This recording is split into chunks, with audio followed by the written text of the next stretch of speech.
Well, Eric Bischoff has never been shy taking his shots at Tony Khan every chance that he gets. Well, Tony Khan finally clapped back. He was on the Busted Open radio show this week, and he was talking about the upcoming Dynamite, as he always does. He does the Tony Time gimmick every week on Busted Open, hyping up the show, and he got lost on a tangent ranting about how not every match needs a storyline, which I actually agree with. Sometimes guys just fight, sometimes it's a ranking, just I want to move up the rankings. So I got to move past this guy. Sometimes it's like, hey, I just want to fight this guy. We're just going to have a fight.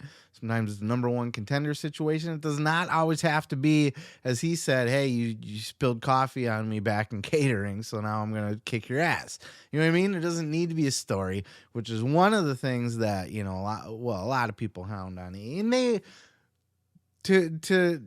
AEW is not the best at storytelling. They do tell stories, but not to the extent of like a WWE. But that's what Tony's trying to push back on. And then he just called out Eric Bischoff about it. How Eric Bischoff is one of the people that complain most about this. And that's fucking ironic that he does, because he used to do it too. Check out this clip.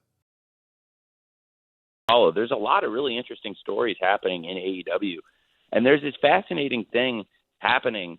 I've noticed that things have changed a lot in the perception of how a wrestling card is built over the years. And now there's this perception, I think, just because this is the way that people have seen it done for most of the last 20 years. So I understand that it's become, to some extent, an industry standard, if only for lack of competition. And there's this perception that like every match on every show should have a long storyline build to why it takes place. Well, and it just doesn't necessarily need to be the case for every single match. I think that there's absolutely a lot of story in most of the matches on this show and most matches on a lot of our shows. But sometimes you can see something that's the start of a new issue. Frankly, the person who I think has been the most incendiary and contradictory and hypocritical on this entire point is Eric Bischoff, who, if you watch Nitros especially the good Nitros from 95 to 98, a lot of the quality of the show was seeing lucha matches and things that you didn't expect. And there was a certain exquisite randomness to the lineup of the card. You'd turn the show on and it would be like, oh, hey, Rick Martel against Perry Saturn. That's pretty cool. Or, hey, it's Randy Savage against Bobby Eaton. Okay. And various lucha matches that didn't necessarily have build-up but were fun matches. They weren't the big story matches. Sure, there were a lot of stories happening in WCW, but probably less than half the matches on Nitro had a story going into them, and that was fine. And it was the industry standard show. Then it really tried to copy its competition and put lots of story where every single match had to have two guys having a fight over a cup of coffee and catering. And that just doesn't need to be the case. And sometimes it could just be as simple as a challenge or two people fighting to be the best. But, the majority of the time, or certainly a large percentage of the time, you should have a lot of story built into a match. But, this perception that you can't just have two people come in and fight, it could be the start of something. It could lead to something with two completely different people. Who knows? But there's a lot of different ways to skin a cat. And in this case, to see the person who probably put more cold matches on TV and did it successfully and did it well, say that it's an abomination to do it, it's pretty contradictory. So I found it really ironic when I hear Eric Bischoff talk about why is this match happening? Is it just me, or is Tony Khan cracking? Because it seems like every interview he does now, he's crabbier, or he's just not opening up about anything, or he's more defensive about stuff. Tony has lost all chill. Remember when AEW first started and Tony had his hair was shorter and kind of combed and he had the glasses and stuff? And now when you see him, he looks like he's all been on a week-long coke bender and shit. And nobody's ever able to talk to this guy. He's always so busy. He's got 7 different jobs. I think Tony Khan is cracking. I think he's overwhelmed. I think he's heading straight for a breaking point. I feel like he doesn't have, his ego won't let him admit it, or thinks that he can handle it or work through it or push past it. He won't let anybody touch his product at all. You know what I mean? He has to be in control of everything. I think the dude's cracking. I think he's losing his shit. Now he's right in the fact that not every match needs a storyline.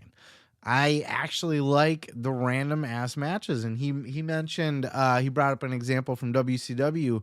There was like a Mike Enos was in a ring with like the Macho Man just randomly or something like that. You know what I mean? And it just makes for a good TV match. There's nothing wrong with those kind of matches. Chris Jericho versus Bandito randomly. Why not? Well, that's part of a storyline, the Ring of Honor storyline. But you get what I'm saying. Sometimes it's fine to just, this guy's going to face this guy today. We got a roster. I'm a matchmaker. When you look at it from a sports, like, we are a wrestling company, right? So if you're starting a wrestling company, if you're the promoter, if you're the booker, even if this was real, like UFC, for example, there's matchmakers. There's no like, okay, we wait for people to have stories. We don't wait for people to bump into each other back in the locker room and fucking look at each other funny on camera, and so you got a problem? Huh? You want to settle it in the ring? Doesn't always need to play out that way. Now, the best stories, the stories in wrestling are what make the biggest, most memorable moments in wrestling, the biggest feuds. Arguably the best story AEW ever told was obviously the biggest angle they've ever had, in my opinion, but in most people's opinions, was the CM Punk versus MJF angle, which would have concluded, which would be going on right now if Punk was still around, because he'd be looking to drop that title to MJF instead of Moxley carrying the title right now to drop it to MJF. So storylines, the best things, the best moments in wrestling, the best angles, the best matches all have well-told stories. But they don't all need to have stories. And especially when you're running a week-to-week show and you don't have job guys that are just, you're not doing a fucking enhancement matches the whole time. So you pair up a Penta versus Moxley. Why not? Who cares? It'll be a good match. It doesn't matter if they've had a beef for 3 weeks leading up to it. So I get both sides. You need the story in these things, but you don't need it in everything. Which is the fact that Tony Khan... And look, Bischoff has been a dick. Bischoff goes out of his way. He's got a hair up his ass about Tony Khan, and he just will not pluck that shit out. He won't let it go. He's just going hard every chance he gets. And he'll probably clap back at Tony Khan about this one, too. We're covering it next week. Another fucking rant. And look, I avoid these. Bischoff says them every week. I cover them from time to time. I've covered him. But I've done like 3 stories on Bischoff talking shit about Tony Khan. It becomes old news because he does it every week. But rarely have we heard Tony Khan kind of clap back. And this is coming from a guy who had a lot of respect for Eric Bischoff, too, and even brought Bischoff in. Bischoff appeared twice on AEW TV.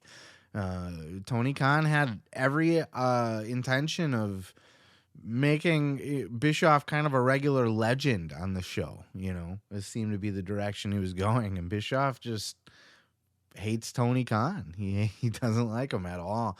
But yeah, Bischoff used to throw a lot of shitty matches out there just for the fact, just to have them. You know what I mean?